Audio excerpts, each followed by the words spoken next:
if you would mute your microphone if you haven't done that already.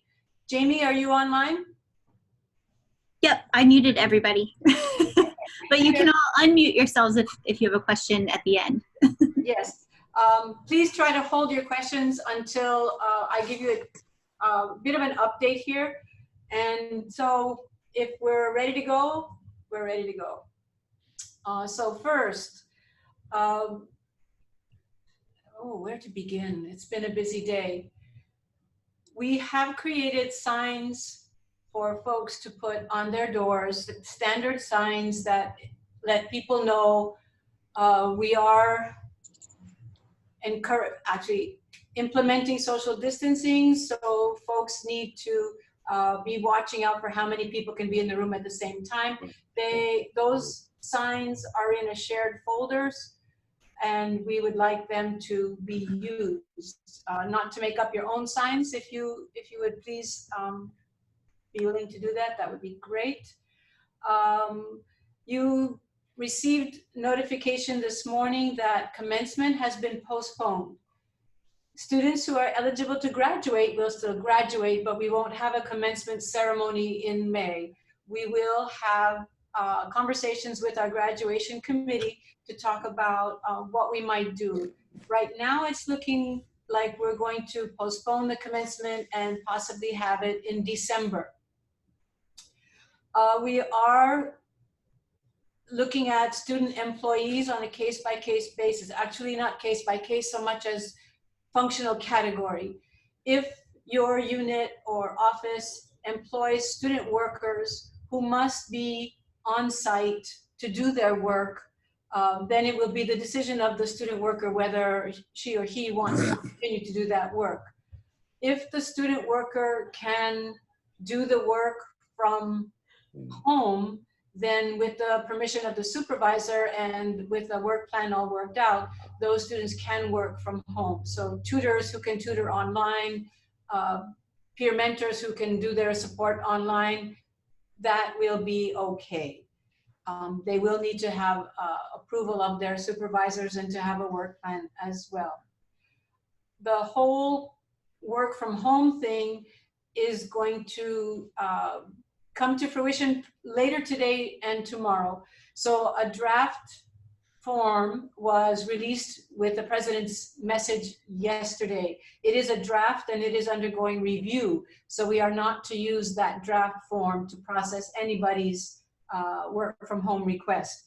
I am expecting that the system will disseminate a revised form that will be authorized for use, and then the process of approving will commence based on that form. The way that we were told this morning, and again, all of these things are effective as of this hour because things could change in the next hour. That's how things are going. The approval process will require the employee who is requesting work from home to have a work plan, to get approval from her or his immediate supervisor, as well as the program administrator for that area, as well as the chancellor. So it will come all the way up to me, each one of those. And we'll be logging each of the approved. And if there are some that are not approved, we'll be maintaining a log that will be accessible to our UH officer, who is Vice President Lacroix.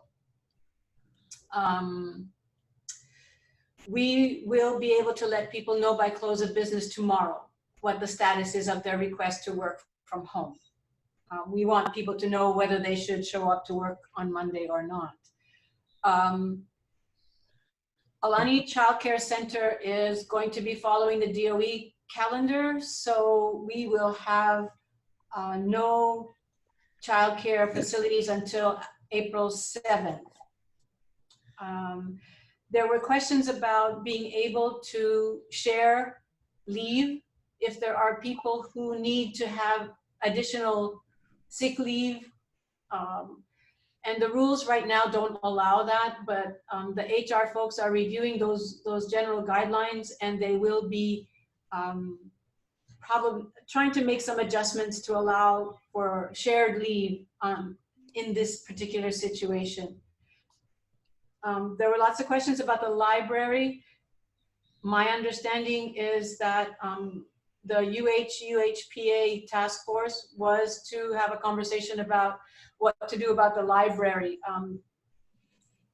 and the need for maintaining social distance in the library. So I'm not sure, perhaps we can get an update later from Harry, but hold on for that.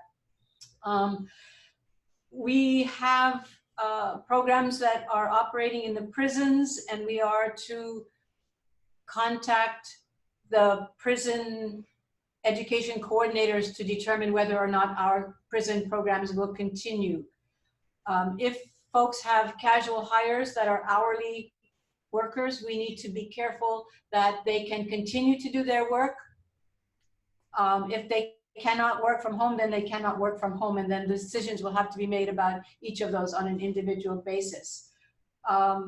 The vice chancellors for academic affairs are in consultation with folks in the system office and are sending, I believe, surveys to the faculty to find out how they're doing, what support do they need. Harry has been really good about sending us all kinds of resources, in particular for STEM faculty, so that's there. Let's see.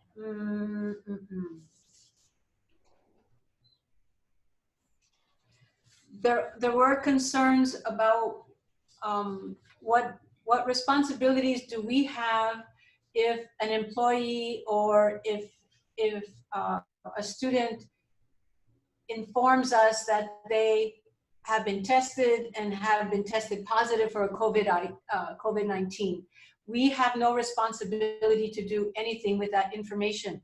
The Department of Health will have been consulted or will have been informed by the individual's primary care physician or whoever it was that got the testing results. And the Department of Health will be contacting the individuals who may have been in contact with that person. Even if a student tells you or an employee tells you, I've been tested and I've got it, you are not to share that information with anyone. That is privileged and confidential information.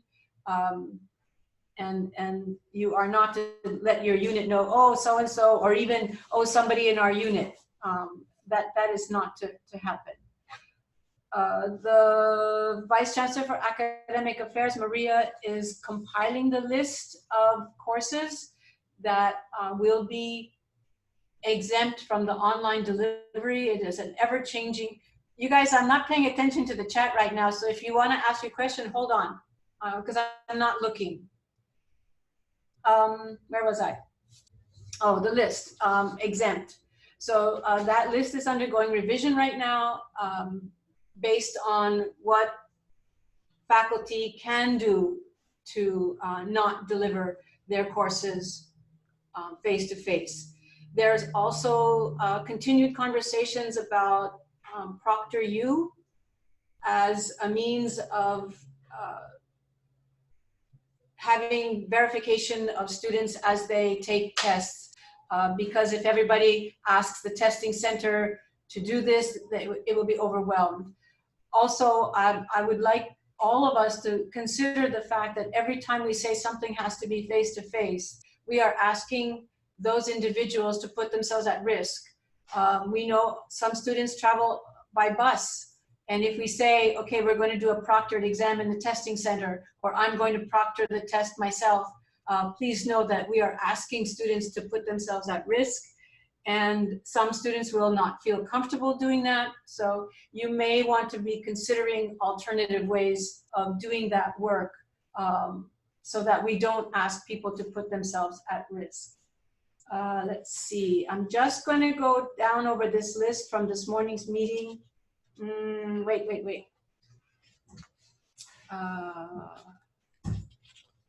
We have a website which has links to important information from the UH, from Department of Health, and from CDC. Please refer to our website for any updates. We have taken down the campus-specific FAQs because they were static and they were not up to date. Things are changing that quickly. And so the FAQs that we have links to are being updated by the agencies that are responsible for them. Let's see, what else? Up until this point, we are to remain open and staffed so that we can allow as many students as possible to complete the spring semester. All non-essential travel is not permitted out of state and inter-island. If we have employees or students that are coming back from the level 2 and 3 or hotbed areas from the mainland, we will ask them to self-quarantine. Let's see. We are going to be looking to have a lot of flexibility with forms. We have so many processes that require whatever we call wet signatures or official signatures. There are lots of discussions about how we are going to do that work without asking people to submit hard copy forms. Let's see. I think that's it for me for updates. Let me hold off on your questions, you guys, hold on. Anybody, any of the vice chancellors want to add something?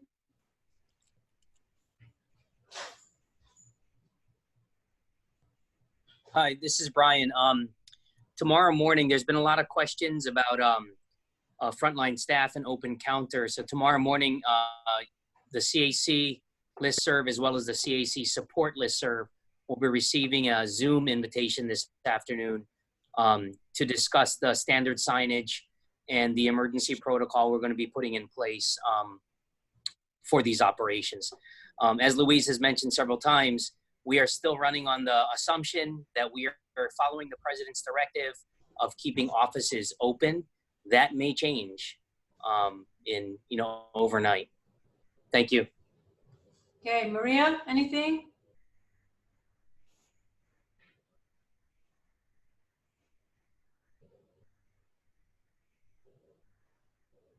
No, Maria? No, Al, anything? No, not at this time. Nothing congruent, just having a lot of discussions and some of the other things, trying to work from possible scenarios for students, the issues they might bring up and how we can create additional resources so that the people are not tasked with answering the same questions.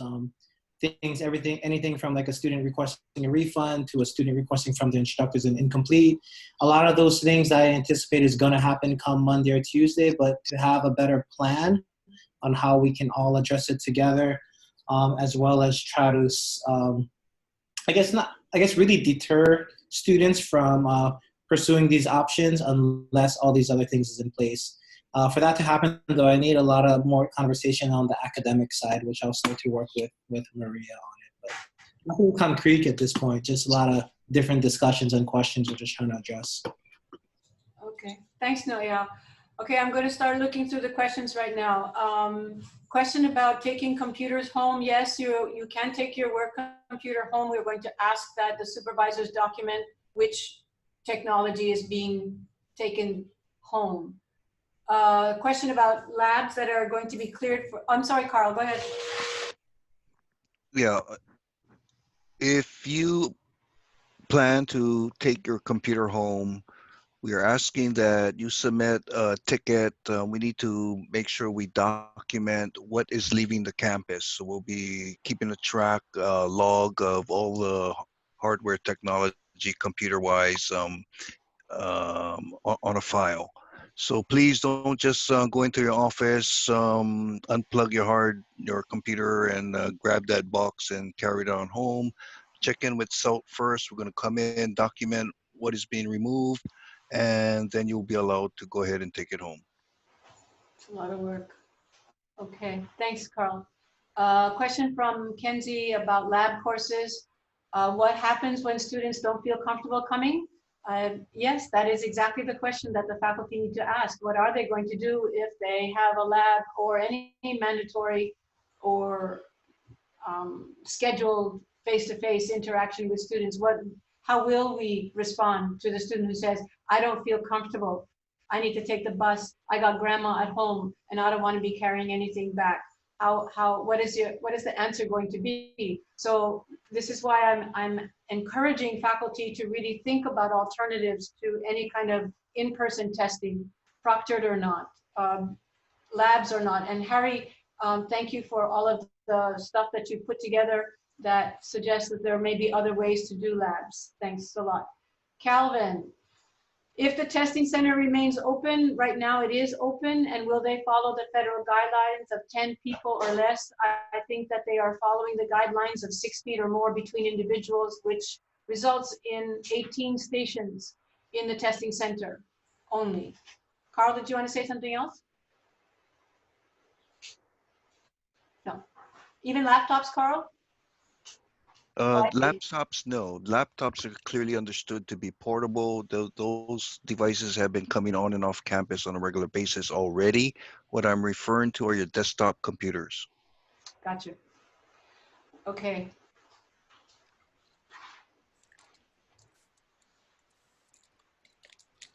We've had no guidance on internships. It was briefly mentioned today, but we didn't get to any kind of a discussion. My guess would be that if our students are completing internships in the workplace will probably have some say in whether or not they want students there, as our clinical sites have been telling us, and whether or not the business is going to shut down or not. All of those things are in play. The overarching goal of the university right now is to allow students as much as possible to complete the semester. And if students are doing an internship semester and the business is open, then I think it's going to be a conversation between the student and the faculty member as to whether or not the student continues. Again, students may not be comfortable going out into interactive face-to-face scenarios. So please be mindful of the students and their concerns as well. Those are all deep conversations that need to be had.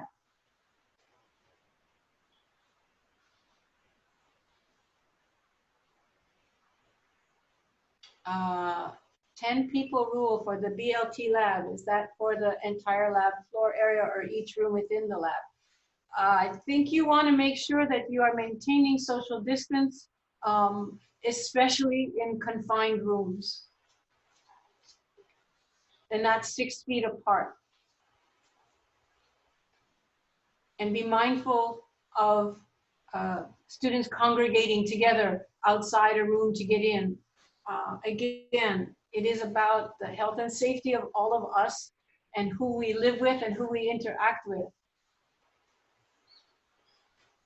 Okay, let's see. Can I add clarification on that, Louise? Sure. So Cal, for that lab, you definitely don't want to use every single computer.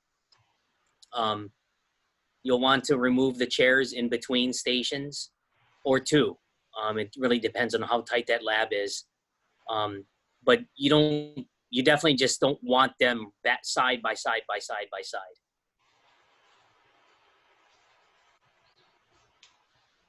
Okay, librarians cannot be tasked to help students to offer research tools via Zoom instead. We expect that there will be lots of services that will be available from the library remotely. That's definitely something that will be possible. So the question about librarians can be tasked to help students offer, yes, they can. Yes, they can. They do not have to deliver their services face-to-face.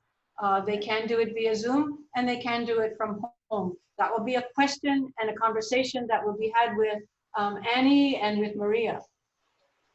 Let's see, something else. Materials online, what the questions, and what if the student does not complete the work? Then there's an option of doing an incomplete with a student. Technical difficulties with Padlet in La Lima.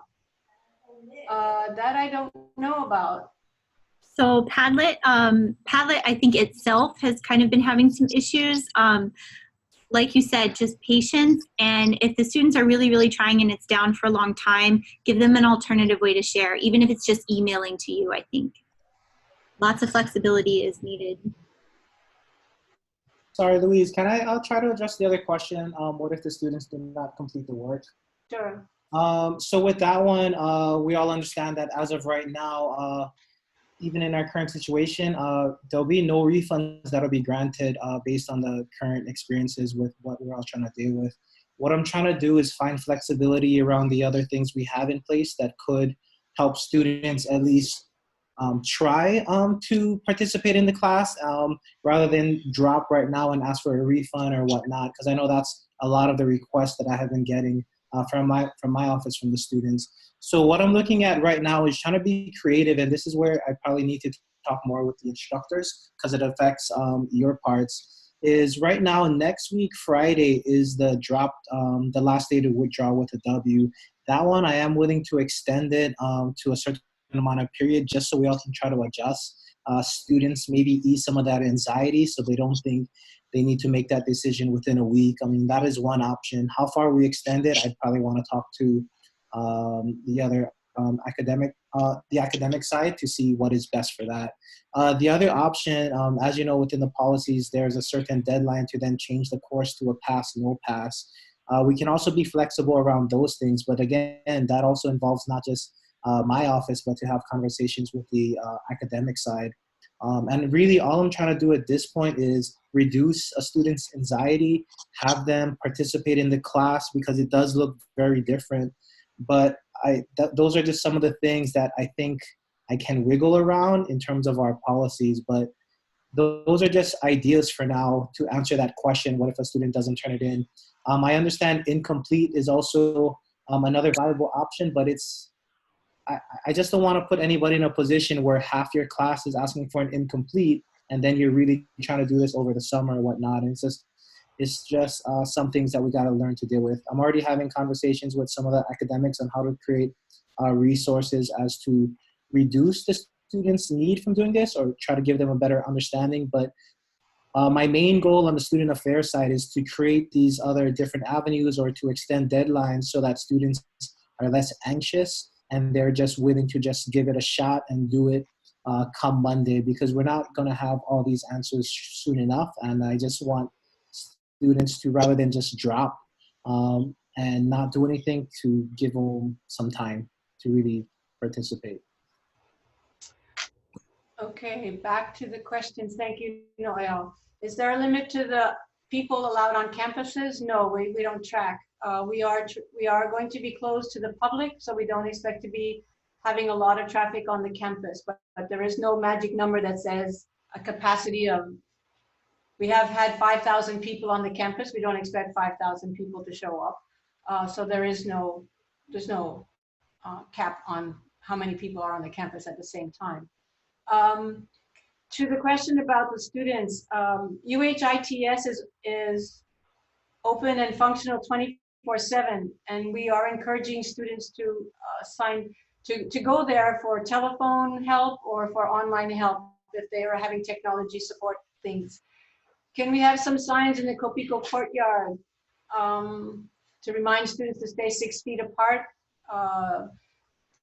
Check the signs that are in the folders. You might want to adapt those for the courtyard.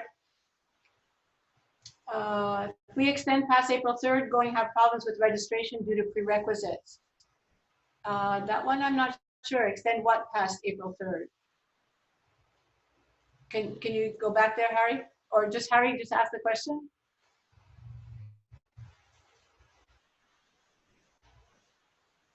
Okay, then submit it by chat, Harry, because I'm not sure what April 3rd deadline is right there. Registration is April 6th, right? And if students haven't completed their prerequisites, that's the case all the time. Students can sign up for the subsequent course while they're registered in the prerequisite. If they don't pass the prerequisite, then they are kicked out of the subsequent course. We do that on a regular basis. Yes, if people aren't able to finish their apprenticeship or their internship hours, you can give them an incomplete. I would think so.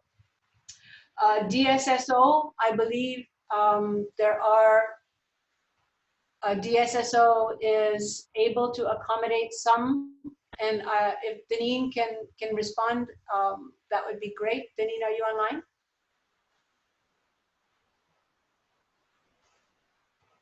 Okay, Charlotte asked the question. Oh, sorry. I was gonna say, I can pop in about the La Lima thing. So if you are putting it in La Lima tests and quizzes, there are exceptions that you can use. So if you have a timed exam that's like an hour and the student has time and a half, you can add them as an exception and you can create an instance for them and none of the students can tell and they'll get an hour and a half. So just shoot us an email or come to one of the TLC sessions and we can help you out with that.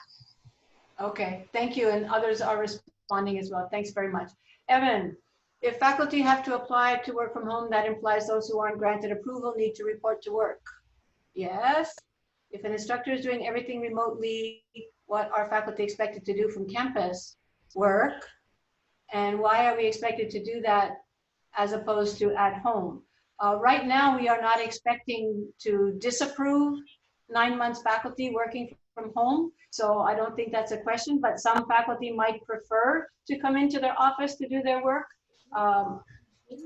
There may be things that are happening at home that make it more difficult to get the time to do the work. So faculty are able to come to work, to campus to do their work. Let's see. But you can obviously do it from home. Where are the signs? Brian, can you tell people where to find the signage? Yeah, so Jamie Sickle and I ran into like some issue with the sharing. So it was created in a shared drive and it's not that easy to just provide a link and make it wide open for everyone. So I sent out a Zoom meeting invite to the entire CAC open list. Based on tomorrow's meeting, whoever attends, I'll then add you. You can send me an email and also be added. There are over 55 people currently on that shared drive, and everyone has manager ability, so they can all share with anyone that needs it. This meeting tomorrow has standard signage. There's 4 different types of standard signage, along with 1 CDC sign that we're asking basically all of our frontline and open counter operations to put up. There's diagrams, there's a emergency protocol and such, all in that shared drive folder. So again, you can ask almost anybody now, and they kind of have access to it. I just provided access to a number of people. Okay. We're back to the prerequisites and W grades. If W grades are given after the withdrawal deadline of March 27th, they will still be W grades. And if they are W grades in a class that is prerequisite to some other class in the subsequent semester, that the student will be disenrolled from the subsequent class. Lisa asks if we can implement our program safety implementation plan. I'm not sure what that is, so maybe someone can explain, Alisa? Steve asks about summer classes. We have not had a chance among the academic folks to talk about summer, but my strong recommendation is to put only online classes to be offered in the summer. I know we are about to register April 6th for the summer classes, so it will require the department chairs and the faculty and the deans to look at what is currently online, currently on the website for summer, and maybe rethink those offerings, because I don't know that anything will change by the end of May at this point. So to be safe and to not market things that we're not going to do, I would strongly encourage us to only put online classes. As for the fall, at this point, we aren't thinking that far down the line, and we may soon have to do that as well. Okay, thanks, Lisa.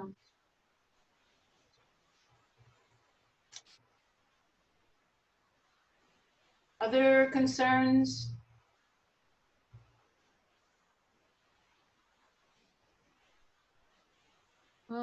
How about the bookstore? Will that be open after the spring break? This is Chloe Kang. Hi, Chloe, your name's up on the screen.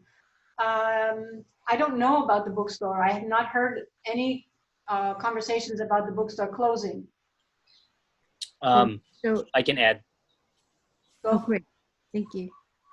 So the bookstore, right now, they have not come out with their official position. However, they called me yesterday, and their draft position right now is that they're going to open for 4 hours a day, like roughly 10 to 2 or something like that. And they're going to do window type service. So we don't have a window in our particular bookstore, but they're only going to allow you to come up to a certain point, and then they'll grab whatever you need and do the transaction right there, rather than let everybody into the store. Okay. And every campus is doing that. Okay, that would be great. Thank you.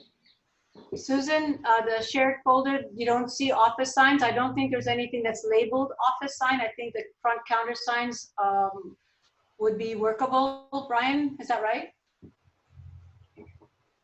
That is correct.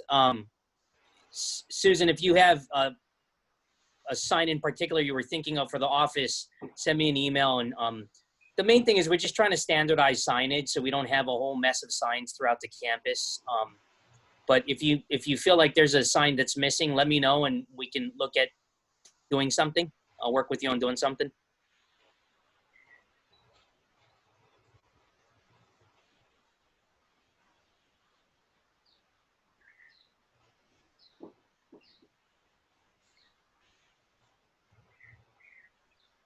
Okay, there's some other stuff.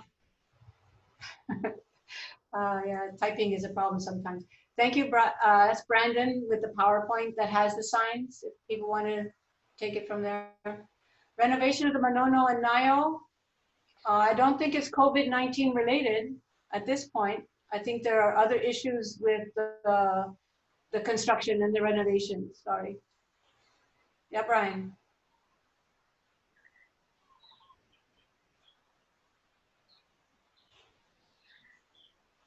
Sorry, I was talking to a muted mic. No, our renovations are still generally on track. Both of those renovations are essentially stuck in, Monono is stuck in permitting hell right now. And I cannot imagine it's going any faster given the situation. Nayo just basically ran into a couple of different issues that we're working through. But neither of those was impacted or has been impacted by COVID. Okay, thank you. Sean, yes, the answer is yes to your question. Brandon, I think you're going into Google, and I think we're going to want people to have signs that are similar across the campus. So if we could put all of our campus-specific signs in a folder, that would be great.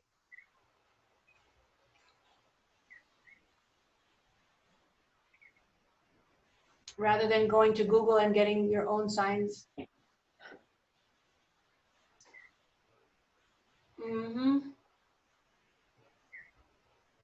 I'm hopeful that everybody, oh, thanks, Brandon.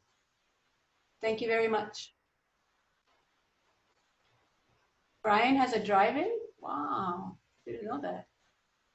You have a drive-in Google, Brian. Thanks. You guys, this is really, really difficult times. I don't know if you were listening to President Lassner's presentation to the board. You can catch it online. It's been posted already, but it's heartfelt. And so all of us are so thankful that everyone is really trying their best to make this situation bearable for everyone. We keep saying, you know, be kind to each other, and that's just fundamental. I did get some advice from Luis Yamamoto, who got it from a webinar this morning on communicating in a crisis, about having messages to our students to help them through this as well, because they were going to be a little bit apprehensive, maybe a lot apprehensive about doing stuff they've never had to do before in their classes. And so if we can be supportive and offer them encouragement to continue so that they can complete the semester with a grade rather than a W, that would be a monumental assistance. And your colleagues too, those faculty who have been online for a long time, do reach out to your colleagues who are stepping into this for the very first time. They're anxious too. Louise, is my mic on now? Yes, it is. Oh, good. So a couple of things. University is in negotiations with ProctorU. So that means that students won't have to pay. It will be a significant cost, I think, to the university. So that's one thing. And I was always apprehensive about using ProctorU, but after watching a video and talking to some colleagues, I think it's actually pretty secure. And so when faculty need to put tests online, the testing center is an if. Don't know if they're going to handle it or not. So ProctorU is one. That's a proctored exam. And then La Lima, of course, is not proctored, but some people are okay with that. And then the other thing is, it's not only just faculty you have to deal with all kinds of different platforms, but it's the students as well. So we were talking today, it's like, well, probably Zoom is the best interactive platform. And there's other Google things as well. But we have to limit what platforms we're going to use, because if a student's taking 5 classes, they don't want to have to learn several different platforms. So we think that Zoom is probably the best. And also Star Balance, which is probably not, I don't know whether it's out to all campuses or not. Yes, it is. But that also uses Zoom. And so we were thinking that maybe that should be left to just advising instead of office hours. So maybe office hours should be done just with Zoom itself. And anyway, just wanted to add that. Thanks, Harry. There's some other stuff from Helen on the chat about ProctorU. Working from home, we expect the request form to be done by the end of today, and we are aiming for all decisions to be available to the requesters before the end of the day tomorrow, so that folks know whether or not they need to come to campus on Monday.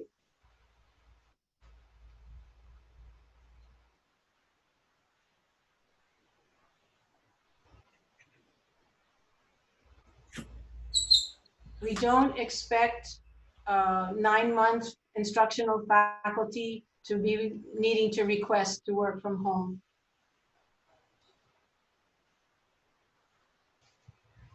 That's, if all of their courses are online, then that's the way it's going to be, and they can do that from home. Headline breaking news. Okay, excellent. Thanks, Pat Gilbert.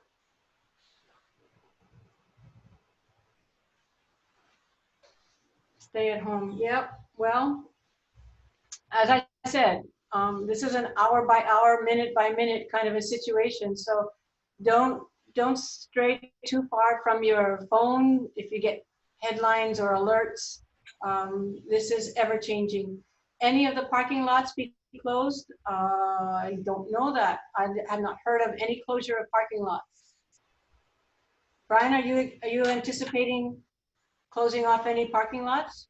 No. Mm-mm. But just to be aware, security right now is actually at Safety Systems, which is a store that helps us with security of our facilities, and they are purchasing stanchions for our roads in, because we are closing the campus to the public. I think Louise already said that, but I just want to make it clear. We're not closing parking lots off. You may come in on Monday and feel like, oh my gosh, there's no parking, but it's just saying the campus is closed to the public and services are only being provided to faculty, to employees and students. Okay, so they're thinking of shutting down Waikiki. Okay. All right. If we stay on long enough, we'll just keep getting headlines. Oh, God. All right, other stuff? Anyone? Again, if you have questions or concerns, please do share them with whichever the program administrator is. We are in constant meetings. We have meetings every day with Erica and all the other chancellors and the other administrators, and we have our own sessions every day. Another session at 3:30, I'm not so sure. Depending on what happens between now and tomorrow, we may want to do this. I have no qualms about having this kind of a Zoom meeting every day because things are changing so quickly. So I'm quite open to that.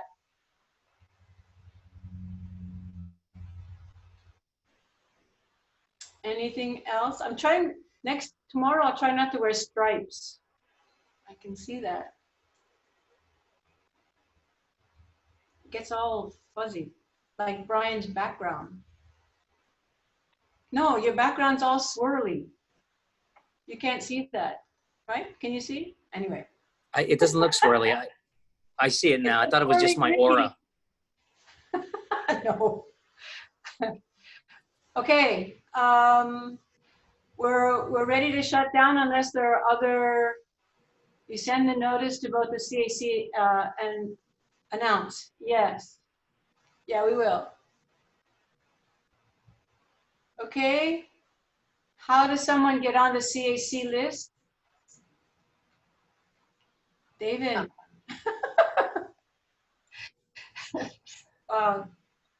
If you guys want anything bought at the store, let me know. I can get in real early these days. And there's still no toilet paper.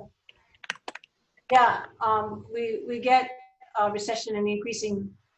No bread from Lavache? I don't think so, Lavache, right? Okay. Be good to each other, be good to yourself. Take care, yeah? All right, we're going to shut off now. Bye, all. Peace out. Thank you.